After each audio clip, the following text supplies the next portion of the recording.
বক্তব্যকে আর দীর্ঘায়িত করতে চাই না। দু একটি কথা বলে আমি আমার বক্তব্য শেষ করব। আজকে এই যে অনুষ্ঠানটি আমরা হাজির হয়েছি, যে অনুষ্ঠানটিতে, এটি কেন্দ্র উপজেলার সাজিউরা নামক একটি গ্রামের একটি পাঠাগারে আপাত দৃষ্টিতে বা জাতীয় দৃষ্টিতে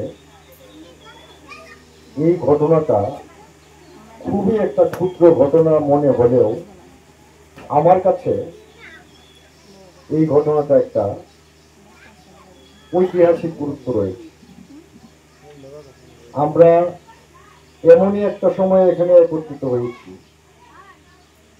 যে সময়টার মধ্যে আমরা শিল্পী, সাহিত্যিক, রাজনীতিবিদ অর্থাৎ এই দেশের আপামর জনসাধারণ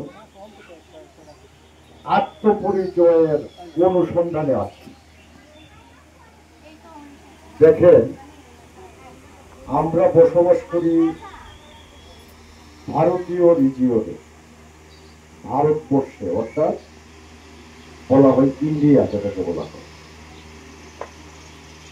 অথচ আপনারা দেখেন 1947 সালের আগে ভারত নামের কোন রাষ্ট্র পৃথিবীতে ছিল না। এই নামটা আমাদেরকে দিয়েছে পশ্চিমারা। পশ্চিমা বলতে ইউরোপিয়ানরা। এটা করতে গিয়া ভারতের যে সম্পদ, এগুলি লুণ্ঠনের চিন্তা থেকে প্রথম পর্তুগালের রানী ইসাবেলা কলম্বাসকে পাঠাইল যে তুমি সমুদ্র পথে ভারত আবিষ্কার করো, ভারত আবিষ্কার করলে সেখান থেকে আমরা সম্পদ লুটপাট করে নিয়ে যেতে পারবো। কলম্বাস ভুলক্রমে সে চলে গেছে আমেরিকা, গিয়া বলছে যে এইটাই ভারত। পরবর্তীতে আমেরিকু ভেসপিচু নামে একজন ব্যক্তি বলল যে না, এটা ভারত না, এটা হচ্ছে অন্য একটা দেশ। তখন ওই রাষ্ট্রটার নাম হইল আমেরিকা। ইতিমধ্যে 1798 খ্রিস্টাব্দে, 1698 খ্রিস্টাব্দে ভাস্কো দা গামা, পর্তুগিজ একজন জলদস্যু, তার কাজেই ছিল লুটপাট করা। সে ভারতের কালিকট বন্দরে আইসা জাহাজ ধরন হলো ইউরোপ তখন এই অঞ্চলটাকে চিনল। তারও আগে যদি আমরা যাই, তারও আগে গেলে আমরা দেখব যে এখানে অখণ্ড কোন রাষ্ট্র ব্যবস্থা ছিল না। এখানে বহু সাম্রাজ্য ছিল, মুঘল সাম্রাজ্য ছিল, মারাঠা সাম্রাজ্য ছিল এবং বাংলাও ছিল। আরো আগে যদি আমরা যাই মহাভারতের আমলে, সেখানেও পাণ্ডবদেরকে যখন বনবাসে দেওয়া হইল তখন তারা ব্রহ্মপুত্র পার হইতে পারেনি। অর্থাৎ আমরা ব্রহ্মপুত্রের এই পারে আসি, ওরা নদী পার হইতে পারি না, আমরা ছিলাম পাণ্ডব বর্জিত। এটাও কোনো অবস্থাতেই মহাভারতের অংশ না। এই বিষয়টাকে উপলব্ধি করে আমাদের এই নেতা ইশাকা,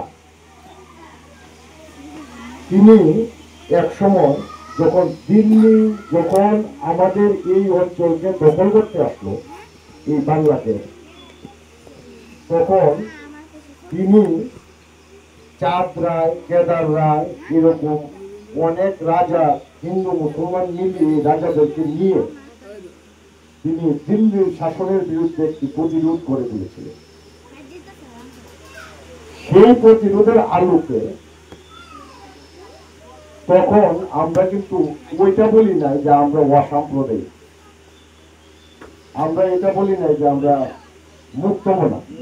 আমরা আমাদের যে ভূমির স্বাধীনতা রক্ষার জন্য আমরা হিন্দু মুসলমান একত্রিত হইয়া আমরা দিল্লির শাসনের বিরুদ্ধে আমরা প্রতিরোধ করে তুলেছিলাম।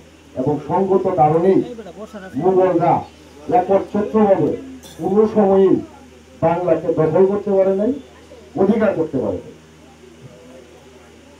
আজকে এই 400-500 বছর পরেও আমাদের রাজনীতি ঠিক সেই জায়গায় এসে দাঁড়িয়েছে। কোথায় এসে দাঁড়িয়েছে? যে আমার বাংলা যে একটা স্বাধীন সত্তা এবং বাংলা যে একটা স্বাধীন ভূখণ্ড, বাংলা যে একটা স্বাধীন রাষ্ট্র ব্যবস্থা হইতে পারে, এইটাকেই আমরা বলছি যে আমরা দিল্লির আধিপত্যবাদের বিরুদ্ধে আমাদের আজকের রাজনৈতিক লড়াই। এই যে বিষয়টা কিছুদিনের জন্য হাইজাক হয়ে চলে গিয়েছিল পিন্ডি, আমরা পিন্ডিকে অস্বীকার করেছি। সুতরাং আমাদের বর্তমান রাজনৈতিক দর্শন হচ্ছে, একমাত্র দর্শন হচ্ছে আমরা বাংলাদেশি, আমরা বাংলার মানুষ এবং অন্যান্য সকল প্রকার আধিপত্যবাদের বিরুদ্ধে লড়াই করাটাই হচ্ছে আমাদের রাজনীতি।